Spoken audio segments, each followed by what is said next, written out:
Karibu katika sehemu ya 4. Mara ya mwisho tuliishia hapa wakati wanakijiji wenye hasira kali wakielekea nyumbani kwa Baraka. Je, unajua ni nini kilitokea baadaye? Baraka, toka nje, tunamtaka huyo jini wa bahari, hatuna shida na wewe. Hii inaweza isiwe sahihi. Usianze. Tunachofanya sote wawili ni kutafuta njia ya kutoka. Lakini sasa kabla sijaanza sehemu ya 4, hebu kwanza like, alafu ni follow au subscribe. Kisha niandikie kwenye komenti kuwa unaangalia simulizi hii ukiwa wapi na ni yapi maoni yako. Okay, tuanze. Kelele za ua jini, choma moto zilijaa angani, zikichanganyika na mwanga mwekundu wa mienge iliyokuwa inakaribia. Baraka alitetemeka, kijasho chembamba kikimtoka. Hakuwahi kuona wanakijiji wenzake wakiwa na hasira kiasi hicho. Alimwangalia Saladini ambaye alikuwa amekaa kona ya chumba, macho yake yakiwa yamejaa hofu ya kutengeneza. Baraka, Saladini alisema kwa sauti ya chini, nipeleke kwao. Acha waniwe ili wakuache salama. Mimi ni mkosi kwako. Maneno hayo yalichoma moyo wa Baraka kama mshale. Hapana, alifoka, akichukua panga lake kubwa alilotumia kukatia kuni. Wewe ni mgeni wangu. Na nimeanza kukupenda, Saladini. Sitaruhusu wakuguse. Nje, Mzee Kombo alisimama mbele ya umati uliojaa hasira. Baraka, toka nje, tunamtaka huyo jini wa bahari, hatuna shida na wewe. Baraka, toka nje. Mzee Kombo alipaza sauti. Hatuna ugomvi na wewe mwanangu. Tunamtaka huyo chatu uliyemkumbatia ndani. Mpatie Kasim haki yake. Mpatie Zuwena haki yake. Baraka alifungua mlango kidogo na kuchungulia. Zuwena na Kasim wamepotea kwa ajali. Msimsingizie binti huyu asiye na hatia. Huna akili. Kijana mmoja mrefu mwenye rasta aliyeitwa Kibwana aliruka mbele. Kibwana alikuwa binamu yake Kasim na alikuwa na hasira ya kulipiza kisasi. Kama hutaki kumtoa, tutachoma nyumba yote. Bila kusubiri amri ya Mzee Kombo, Kibwana alirusha mwenge wa moto kwenye paa la makuti la kibanda cha Baraka. Vuu! Moto ulilipuka kwa kasi, ukisaidiwa na upepo wa bahari. Baraka, moto utatuunguza. Inabidi tutoke nje, ngoja. Moto! Tunachomeka! Saladini alipiga kelele, safari hii hofu ikiwa ya kweli. Moto ulikuwa adui mkubwa wa viumbe wa majini. Joto kali lilianza kukausha ngozi yake mara moja. Baraka alikimbilia mlangoni. Tunapaswa kutoka. Shika mkono wangu. Wakati Baraka anapambana kufungua mlango uliokuwa umezuiliwa kwa nje na wanakijiji, sehemu ya ukuta wa nyuma ilibomoka kwa teke kali. Kibwana akiwa na kisu mkononi, aliingia ndani kupitia tundu hilo la ukuta, akikohoa kwa sababu ya moshi. Kibwana alimwona Saladini amesimama peke yake, wakati Baraka akiwa mlangoni anapambana na watu wengine. Leo ndio mwisho wako, Shetani. Kibwana alinguruma na kumrukia Saladini. Hii ndiyo nafasi ambao Saladini alikuwa akiisubiri. Moshi mzito ulijaa ndani, ukimficha Saladini na Kibwana wasionekane na Baraka. Saladini hakukimbia. Alisimama imara. Kibwana alipomkaribia na kisu, Saladini alidaka mkono wake kwa kasi ambayo jicho la binadamu lisingeweza kuona. Kibwana alishtuka. Nguvu za msichana huyu hazikuwa za kawaida. Alijaribu kujinasua, lakini mkono wa Saladini ulikuwa kama koleo la chuma. Saladini alimsogezea uso wake karibu na sikio la Kibwana. Macho ya Saladini yalibadilika na kuwa meusi tii, yasiyo na sehemu nyeupe. Asante kwa kuja.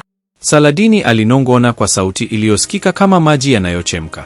Wewe ni wa 4. Saladini alifungua taya zake na kumng'ata Kibwana kwenye mshipa mkubwa wa shingo. Haikuwa kunyonya damu tu, ilikuwa ni kuvuta nafsi. Ndani ya sekunde 3, Kibwana alilegea, macho yake yakibaki wazi kwa mshangao wa kifo, na ngozi yake ikageuka kuwa ya kijivu. Mwili wa Saladini ulipata mtikisiko wa nguvu mpya.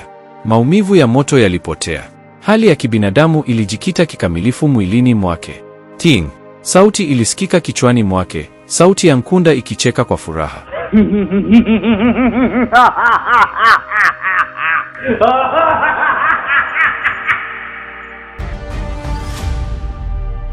Mkataba wa wiki ya kwanza umekamilika. Hongera Saladini. Sasa una nguvu kamili. Waangamize. Saladini aliuachia mwili wa Kibwana uanguke kwenye moto uliokuwa unateketeza nyumba. Alijipaka masizi usoni kuficha damu mdomoni mwake, kisha akapiga kelele ya kuomba msaada. Baraka, wananiwa. Baraka, akiwa amefanikiwa kuvunja mlango na kuwapiga teke wanakijiji wawili, aligeuka na kumwona Saadini akikohoa katikati ya moshi. Hakuona mwili wa Kibwana uliokuwa unateketea. Niko hapa. Baraka alimrukia Saladini na kumbeba juu juu. Kwa nguvu za adha, Baraka alitoka nje, akimzungusha panga lake huku na kule kuwatisha wanakijiji. Msinisogelee. Nitamua yeyote atakayesogea. Baraka aliunguruma kama simba aliyejeruhiwa. Wanakijiji walirudi nyuma kidogo, wakishtushwa na ukali wa Baraka. Mzee Kombo alijaribu kuzuia njia, lakini Saladini, akiwa amebebwa begani mwa Baraka, alimwangalia Mzee Kombo na kumkonyeza jicho moja. Mzee Kombo aliona hilo. Aliona lile jicho la kishetani. Alijua Kibwana ameshafariki ndani ya nyumba ile. Huyu si mwanamke, Baraka. Acha. Mzee Kombo alilia, lakini Baraka hakusikia. Alikimbia gizani kuelekea msitu wa mikorosho uliopakana na kijiji, akimkumbatia mpenzi wake kwa nguvu. Walikimbia mpaka sauti za wanakijiji na mwanga wa moto vikapotea nyuma yao. Walipofika katikati ya msitu, Baraka alianguka chini kwa uchovu, akivuta pumzi kwa shida. Asante sana Baraka kwa kuokoa maisha yangu. Saadini alishuka na kumpigia magoti, akimpapasa shavuni. Umeniokoa Baraka, Saladini alisema kwa sauti tamu, ngozi yake ikimeremeta hata gizani kutokana na nguvu mpya za nafsi nne alizokula. Wewe ni shujaa wangu. Baraka alimwangalia, akatabasamu kwa shida. Siwezi kuishi nao tena. Wametuchomea nyumba. Sasa mimi na wewe ni wakimbizi. Tutaenda mjini, Saladini alipendekeza, macho yake yakiangalia mbali kule ambapo taa za jiji la Dar es Salaam zilionekana ziking'aa. Kule kuna watu wengi, kuna maisha mazuri, na hakuna atakayetujua. Baraka alikubali kwa kichwa. Hakujua kuwa pendekezo la Saladini la kwenda mjini halikuwa kwa ajili ya usalama wao, bali ni kwa sababu Nkunda alihitaji shamba jipya la mavuno. Kijijini watu walikuwa wachache na walishtuka haraka. Mjini kuna mamilioni ya watu. Mjini watu wanapotea kila siku na hakuna anayejali. Walianza safari ya miguu kuelekea barabara kuu, wakiacha kijiji cha Mji Mwema nyuma.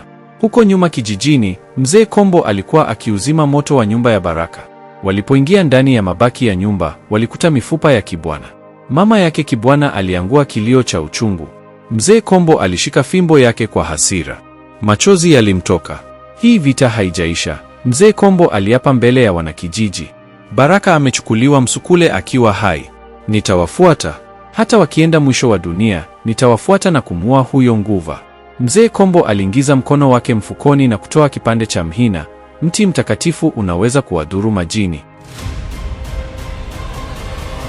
Angalia jinsi jiji linavyong'aa. Ni ajabu kweli.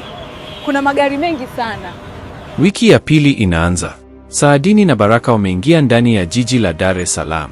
Kelele za magari, taa nyingi, na umati wa watu vilimchanganya na kumfurahisha Saladini. Lakini Nkunda hakumpumzisha. Usiku wa kwanza tu wakiwa wamejificha kwenye nyumba ya kulala wageni, huko Manzese, sauti ya Nkunda ilisikika tena. Hongera kwa wiki ya kwanza. Sasa sheria inabadilika. Saadini alishtuka. Inabadilika? Ulisema nafsi nne kila wiki.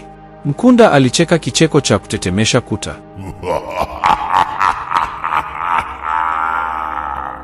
Hiyo ilikuwa bei ya kijijini. Mjini vitu ni ghali, Saadini. Hapa nataka nafsi 6 kila wiki. Na sharti jipya, Baraka asigundue wewe ni nani. Akigundua tu, na kuchukua wewe na yeye kuzimu. Saladini alimeza mate. Nafsi 6. Na kumficha Baraka asijue wakati wanaishi chumba kimoja.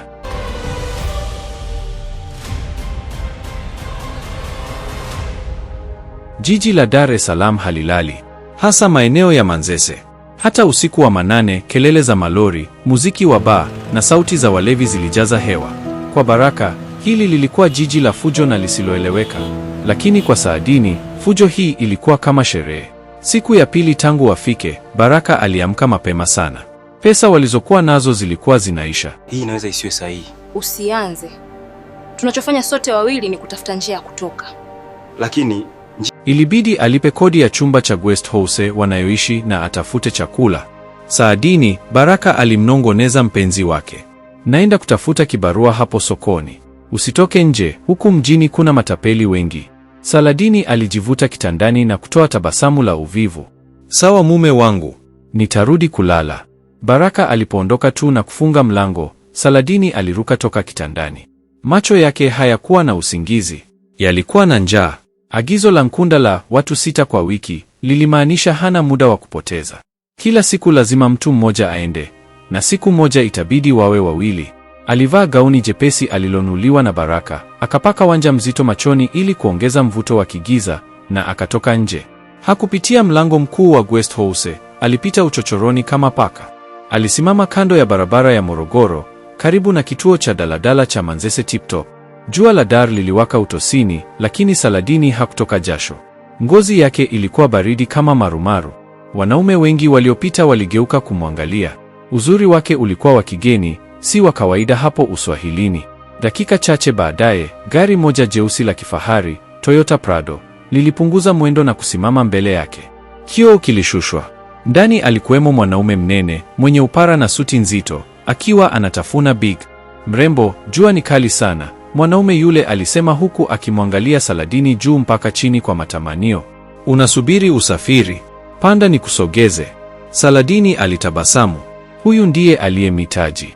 Mtu mwenye kiburi, anayejiamini, na ambaye gari lake lina vioo vyeusi, tinted, kiasi kwamba hakuna mtu anayeona ndani. Asante baba. Saladini aliingia ndani ya gari na kukaa kiti cha mbele.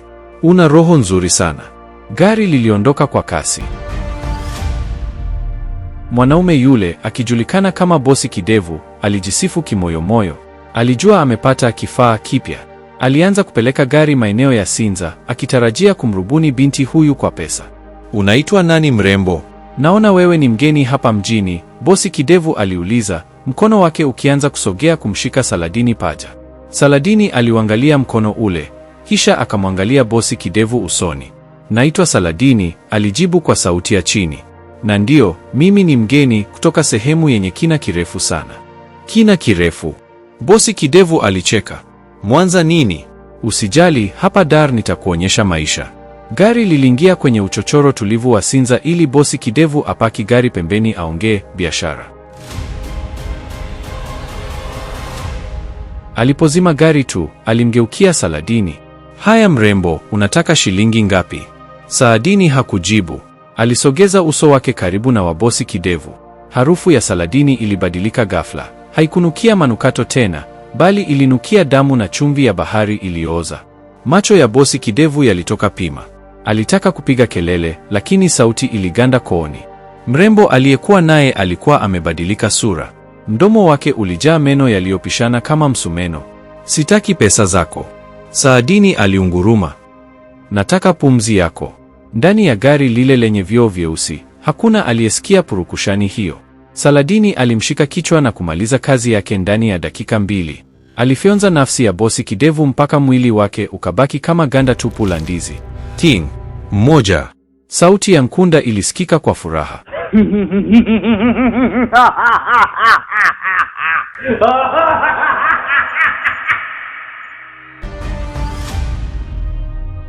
Bado watano wiki hii. Kazi nzuri. Saladini alimvuta Bosi Kidevu akae kama vile anasinzia kwenye usukani. Alichukua pochi ya pesa ya Bosi Kidevu ili Baraka asishuku anapotoa pesa za matumizi, akajifuta mdomo na kushuka kwenye gari kwa utulivu. Alitembea kurudi Manzese kama vile hakuna kilichotokea. Alipofika guest house, alimkuta Baraka amekaa nje akiwa ameshika kichwa kwa masikitiko. Vipi mume wangu, mbona mapema? We, acha tu sokoni wanazingua, wanataka kitambulisho. Saladini alishtuka. Vipi mume wangu? Mbona mapema? Baraka alinyanyua uso ulijaa vumbi na jasho. Huko sokoni kugumu, Saladini. Wanataka kitambulisho cha kazi, wanataka ujuane na watu. Sijapata kazi yoyote. Sijui tutakula nini leo. Saladini alikaa karibu naye, akamshika mkono. Usijali Baraka. Mungu ni mwema. Saladini aliingiza mkono kwenye kanga yake na kutoa noti kadhaa za 10,000 alizompora Bosi Kidevu. Baraka alishtuka. Saladini, umepata wapi pesa hizi? Moyo wa Saladini ulidunda. Ilibidi adanganye haraka. Nilikutana na mama mmoja Msamaria mwema, nilimsaidia kubeba mizigo yake toka stendi, akanipa shukrani. Alisema nina nyota ya bahati. Baraka alimkumbatia kwa furaha na kumsifu. Wewe ni malaika Saladini. Wewe ni mkombozi wangu. Saladini alitabasamu, lakini ndani ya moyo wake alihisi baridi. Malaika, aliwaza. Kama ungejua kuwa pesa hizi zimetoka mfukoni mwa maiti niliyoiacha Sinza muda huu. Wakati huo huo, katika kituo kikuu cha mabasi cha Magufuli, basi kutoka Mtwara liliingia. Mzee mmoja mfupi, mwenye kofia ya baragashia na fimbo nyeusi, alishuka. Mzee Kombo alikuwa amefika Dar es Salaam. Alisimama katikati ya umati, akafumba macho na kunusa hewa ya jiji. Harufu ya moshi wa magari ilikuwa kali, lakini ndani yake aliweza kusikia harufu nyepesi, harufu ya damu ya bosi Kidevu iliyomwagika muda mfupi uliopita. Umeanza mapema, Mzee Kombo alinong'ona, akielekeza fimbo yake upande wa Manzese. Lakini jiji hili lina macho mengi. Utajificha milele. Mzee Kombo alianza kutembea, akiwa na lengo moja tu, kumaliza kile alichokishindwa kule kijijini. Lakini Dar es Salaam si kijijini. Hapa, Mzee Kombo atahitaji zaidi ya fimbo, atahitaji washirika. Saladini amemua bosi Kidevu na kupata pesa, lakini uongo wake kwa Baraka unazidi kuwa mzito. Mzee Kombo ametua Dar na anajua mwelekeo waliko. Je, nini kitatokea polisi watakapogundua maiti ya bosi maarufu kwenye gari lake? Na Mzee Kombo atatafuta msaada kwa nani hapa mjini?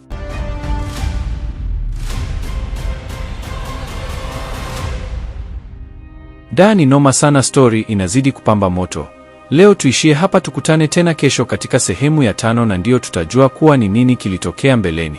Je, siku Baraka akijua siri ya Saladini ni nini kitatokea? Usikose sehemu inayofuata katika mkasa huu wa kusisimua. Weka maoni yako kwenye komenti hapo chini.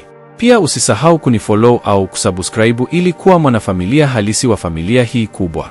Mtayarishaji wa simulizi hii ni King Rhino MC Seba. Tukutane tena katika wakati mwingine na asante kwa kuangalia.